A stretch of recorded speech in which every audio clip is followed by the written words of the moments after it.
Je vais dire je, mais quand je dis je, c'est Christian qui parle, c'est lui qui a préparé tout ça, hein. Donc voilà, donc il dit, j'ai choisi deux paragraphes et c'est assez remarquable hein, parce que l'exhortation apostolique n'est pas très longue, mais on a choisi oui quand même, le 56 et le 57. Donc on n'est pas très loin de Cécile. Donc dans ce paragraphe 56 que moi je vais vous lire quand même, hein, nous devons cesser de sembler être conscients du problème, mais n'ayant pas dans le Oui, même temps courage de faire des changements substantiels.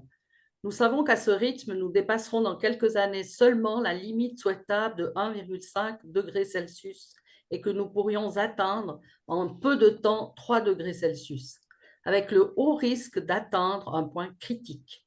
Même si nous n'arrivons pas à ce point de non-retour, il est certain que les conséquences seraient désastreuses et que des mesures devraient être prises hâtivement avec des coûts énormes et des conséquences économiques et sociales extrêmement graves et intolérables.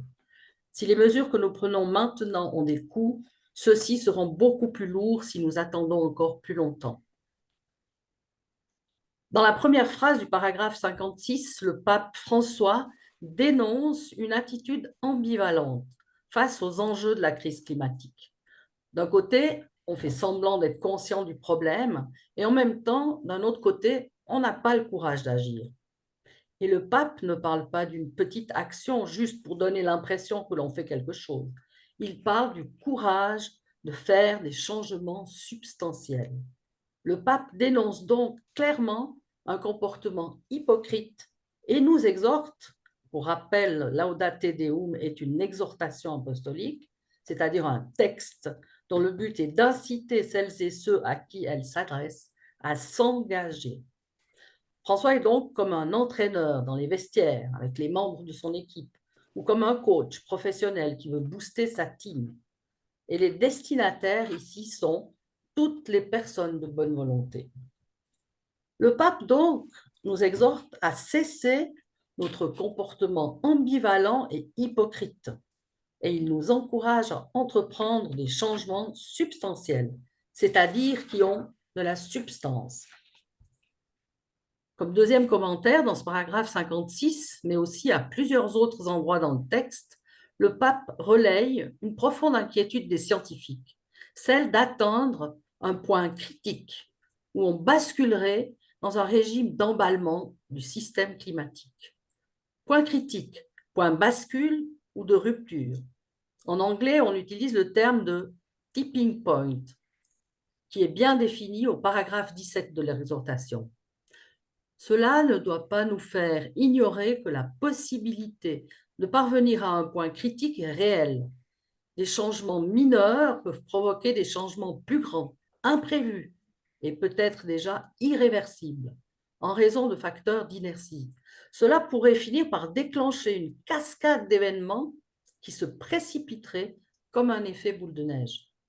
Le pape souligne donc là clairement que notre système climatique, avec ses diverses composantes, le rayonnement solaire, l'atmosphère, les océans, la cryosphère, c'est-à-dire la neige, les glaciers, les banquises, etc., est un système complexe et non linéaire.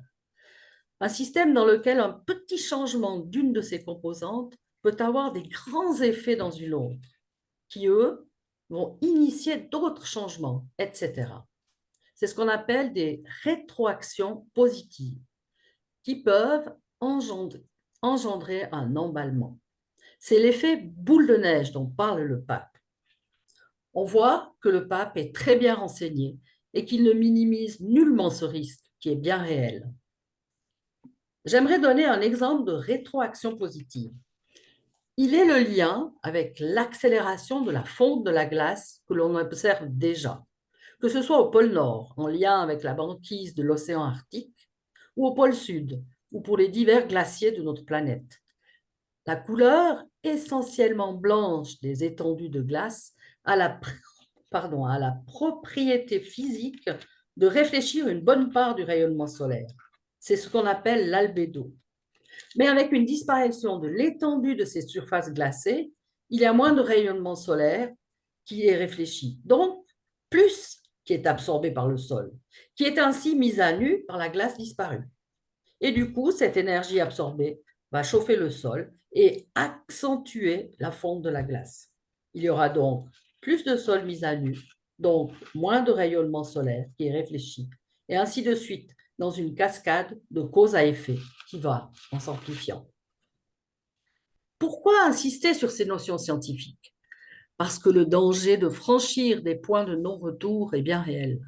Le pape insiste pour ouvrir les yeux sur les réalités physiques qui sont en jeu, pour nous exhorter, une fois de plus, à l'action, et que dans ce contexte de risque d'emballement, avec ses conséquences, je cite, économiques et sociales extrêmement graves et intolérables, la moindre action qui va permettre d'éviter tout réchauffement, même d'un dixième de degré, est urgente. C'est entre autres pour cela que le pape écrit cette exhortation apostolique. Il le dit tout au début, paragraphe 4. C'est pour cette raison et parce que la situation est en train de devenir encore plus urgente que j'ai voulu partager ces pages avec vous. Un petit mot encore concernant cette phrase du paragraphe 56. Nous savons qu'à ce rythme, nous dépasserons dans quelques années seulement la limite souhaitable de 1,5 degré Celsius et que nous pourrions atteindre en peu de temps 3 degrés Celsius. Le souhait de rester en deçà d'une augmentation par rapport à l'ère industrielle de la température globale moyenne de 1,5 degré Celsius était un des objectifs de la fameuse COP 21 de Paris en 2015, dont on a déjà parlé plusieurs fois. Il y a donc 8 ans, même âge que cette encyclique Laudato Si. On n'y arrivera pas. On est aujourd'hui, en 2023, déjà à 1,2 degré Celsius. Et pour la Suisse, par exemple, où la température moyenne annuelle augmente plus rapidement que celle mondiale, on arrive aujourd'hui à 2 degrés Celsius. Mon troisième et dernier commentaire concerne le paragraphe 57. Je vais d'abord vous le lire. Je considère qu'il est impératif d'insister sur le fait que chercher seulement un remède technique à chaque problème environnemental qui surgit, c'est isoler des choses qui sont entrelacées dans la réalité et c'est se cacher les vraies et plus profondes questions du système mondial. Il est vrai que des efforts d'adaptation sont nécessaires face aux maux qui sont irréversibles à court terme. Certaines interventions et avancées technologiques qui permettent d'absorber ou de capturer les gaz émis sont positives, mais nous courons le risque de rester enfermés dans la logique du colmatage, du bricolage, du raboutage au fil de fer, alors qu'un processus de détérioration que nous continuons à alimenter se déroule par-dessous. Supposer que tout problème futur pourra être résolu par de nouvelles interventions techniques est un pragmatisme homicide, comme un effet boule de neige. Comme c'était déjà le cas dans l'encyclique Laudato Si, le pape met sérieusement en garde contre les risques et les limites de ce qu'il appelle le paradigme technocratique. En gros, c'est cette confiance quasi aveugle dans les solutions uniquement d'ordre technique pour faire face à la crise climatique. Il utilise des termes forts. Supposer que tout problème futur pourra être résolu par de nouvelles interventions techniques est un pragmatisme homicide. Définition d'homicide selon Wikipédia, action de tuer un être humain. Et un peu plus haut, quand il égrène une forme de litanie où il dit « Mais nous courons le risque de rester enfermés dans la logique du colmatage, du bricolage, du raboutage au fil de fer. » En gros, si je traduis en bon suisse, stop à la logique du blitz ou du sparadrap que l'on colle sur une plaie purulente. Si on veut soigner, il faut s'attaquer à la racine du mal. On retrouve là la mise en garde sur le comportement ambivalent et hypocrite dénoncé au paragraphe précédent. En dénonçant les limites et les dangers du paradigme technocratique, le pape souligne le véritable danger, qui est quasiment une hérésie de notre époque, et même de toute époque, et qui s'enracine dans le péché des origines, l'orgueil et l'arrogance de se prendre pour des dieux. Pas étonnant alors que François conclut son exhortation apostolique Laudate Deum, comme il a commencé d'ailleurs, et d'où son nom est tiré. Louez Dieu est le nom de cette lettre, parce qu'un être humain qui prétend prendre la place de Dieu devient le pire danger pour lui-même. Merci pour votre attention.